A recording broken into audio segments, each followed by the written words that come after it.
भारतीय इतिहास में दो फेमस लड़ियां आपने पढ़ी होंगी, जिसे हम तराइन के प्रथम युद्ध और तराइन के द्वितीय युद्ध के नाम से जानते हैं। इस युद्ध में आपको यह बताया जाता है कि किस प्रकार से पृथ्वीराज चौहान और मोहम्मद गोरी सैम के बीच युद्ध होता है, और द्वितीय युद्ध में पृथ्वीराज चौहान वीर गति को प्राप्त होते हैं। भारतीय इतिहास में कई इतिहासकारों ने तराइन के प्रथम युद्ध को और द्वितीय युद्ध को बहुत अच्छे से प्रेजेंट किया है। जब उन्हें कैद करके गजनी लेकर गए, तब उन्होंने वहां पर शब्दभेदी बाण चलाकर, जिस प्रकार से इस मूवी में दिखाया गया है कि शब्दभेदी बाण चलाकर मोहम्मद गोरी को मौत के घाट उतार दिया था। पृथ्वीराज चौहान भारतीय इतिहास में अंतिम हिंदू शासक माने जाते हैं। इसके बाद और शासक हुए, परंतु एक वीर योद्धा और सम्राट योग्य अगर शासक कोई थे तो पृथ्वीराज चौहान थे।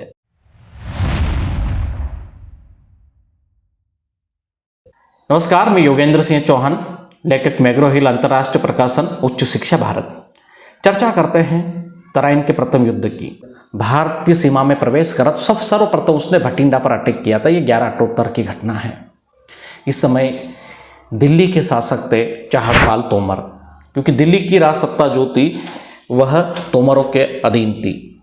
तोमर शासक यहाँ पर रूल कर रहे थे, और तोमर राजा चहड़पाल तोमर को जब ये बात पता चली कि मोहम्मद गोरी ने अटैक किया भटिंडा पर और अब वो दिल्ली की ओर आगे बढ़ रहा है, तो इसीलिए उन्होंने हिंदू राजाओं के साथ मिलकर उनकी सेना को संगठित किया, और फिर इस अटैक को उन्होंने, या कहें कि इस आक्रमण को उन्होंने वहीं के वहीं रोक दिया था। इस बात का उल्लेख हमें इस महाकाव्य में मिलता है, जिसे हमीर महाकाव्य के नाम से जाना जाता है।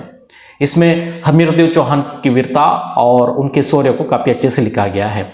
इसी के चैप्टर में हम ये पाते हैं, और इसी के अंदर ये लिखा गया है कि किस प्रकार से चहड़पाल तोमर ने सामना किया था और इस मोहम्मद गोरी को वहाँ पर रोका था।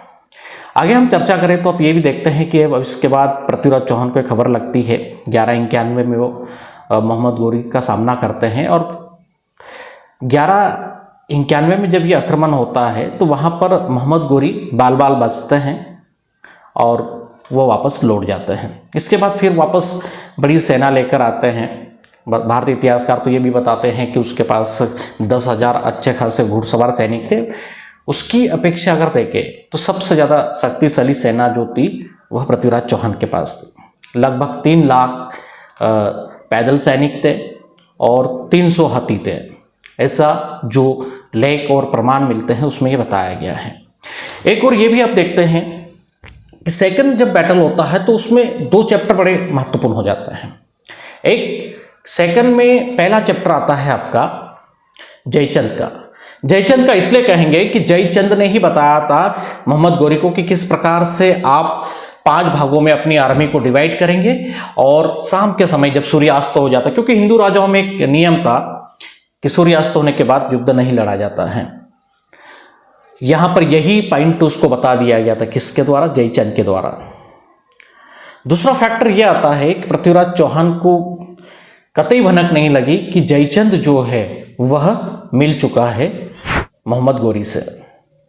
शाम का समय था, मोहम्मद गोरी ने आक्रमण किया।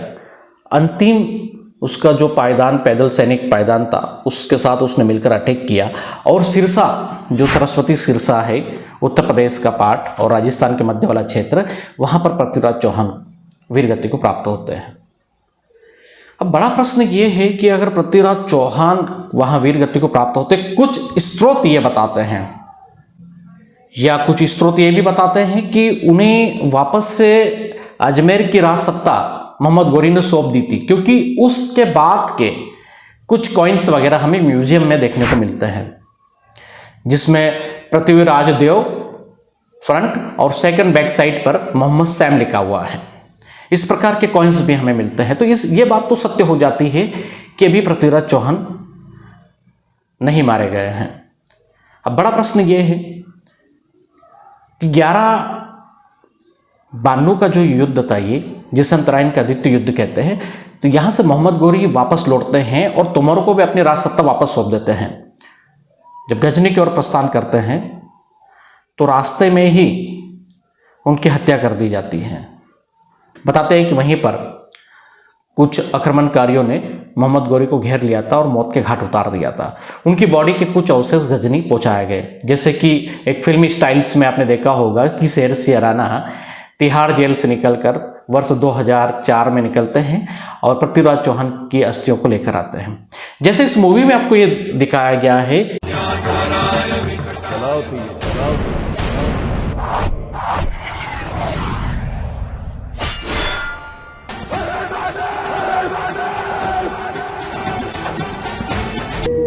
दुश्मन के हाथ से मरने से अच्छा है मैं अपने दोस्त के हाथों से मरना पसंद करूंगा।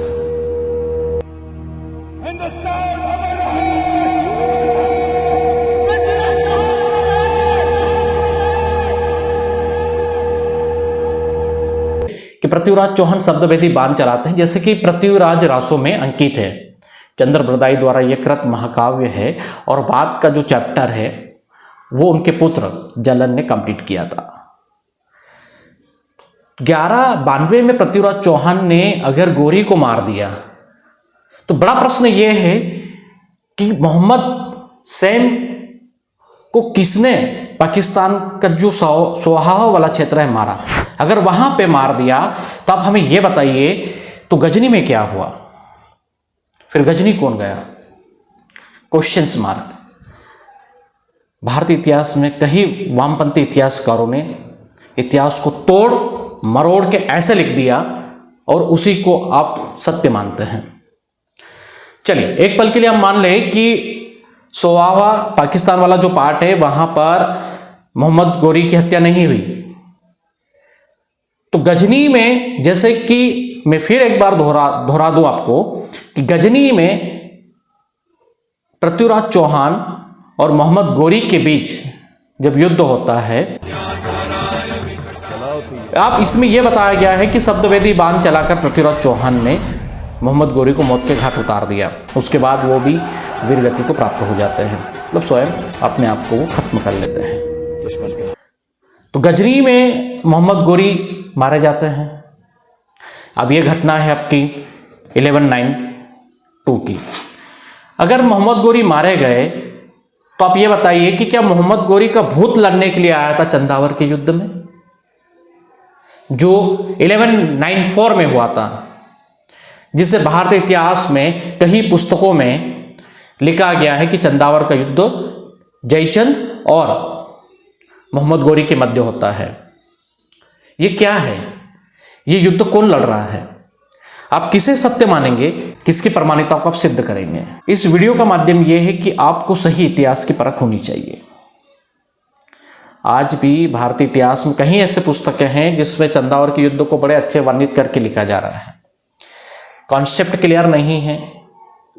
अगर गोरी मारा गया है, चलिए एक पल के लिए मान लेते कि गोरी ने पृथ्वीराज चौहान को मार दिया था, ठीक है, और वो फिर वापस लड़ने के लिए आया है, तो क्या पृथ्वीराज रासो अति संयोक्ति के साथ लिखा गया है? बिल्कुल भी नहीं।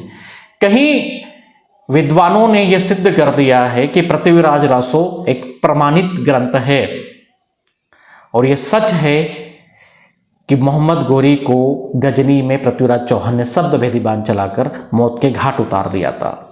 तो बड़ा प्रश्न उन इतिहासकारों के सामने प्रेजेंट होता है जिन्होंने यह बताया है कि 1194 का जो युद्ध है, जिसे चंदावर का युद्ध के नाम से हम जानते हैं, यह मोहम्मद गोरी और जयचंद के बीच हुआ था, जिसमें जयचंद तो युद्ध लगभग जीत ही चुका था, ऐसा लिखा गया है। उन स्त्रोतों की जो वाक्यांश है वो बता रहा हूँ, उनकी लाइनें, मेरी नहीं है, मेरी व्यक्तिगत कोई भी लाइनें नहीं है उसमें जो उन्होंने लिखा वो मैं आपको बता रहा हूँ।